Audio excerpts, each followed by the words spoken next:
Et lorsque les gens ont su que Jésus est rentré à Capernaum, ils ont encore venu suivre Jésus. Et je me demande comment il s'informait. Comment il s'informait que Jésus est déjà ici? Il n'y avait pas de téléphone. Des bouches à l'oreille, cet homme-là remplissait des foules. Jésus remplissait les foules. Et Jésus est entré dans une maison. Et lorsqu'il était dans la maison, il était en train d'enseigner dans cette maison-là. Et il y avait une si grande foule. À la porte, il n'y avait pas d'accès. Et c'était impossible d'entrer là où était Jésus. C'était vraiment impossible. Parce qu'à la porte, il y avait beaucoup de gens. Et la maison était entourée. Il n'y avait pas moyen de voir Jésus. Alors, il y a eu 4 hommes. Ils ont pris la décision parce qu'ils avaient un défi à relever. Le défi c'était quoi? Ils avaient leurs frères. Et ces frères-là étaient paralytiques. Un frère.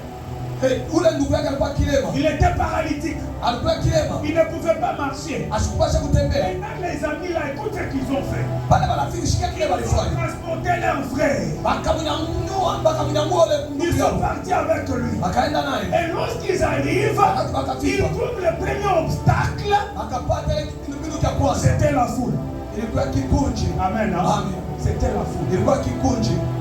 Comme ils avaient leur décision, monsieur là, qui était paralytique, les gens là ont dit, nous allons toujours faire que Jésus puisse te voir.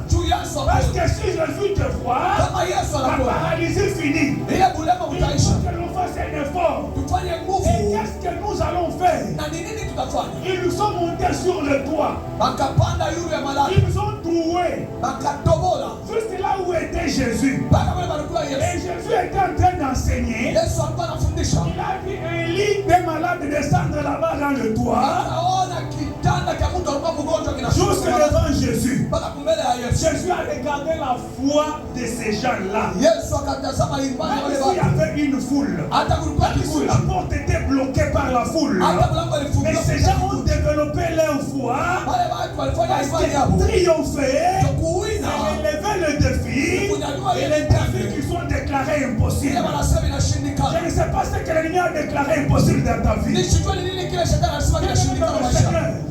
y a des gens dans leur vie. Leurs temps ont dit ceci. Pour mettre au monde, il faut que tu ajoutes le doigt ici. Ils ont déclaré comme ça.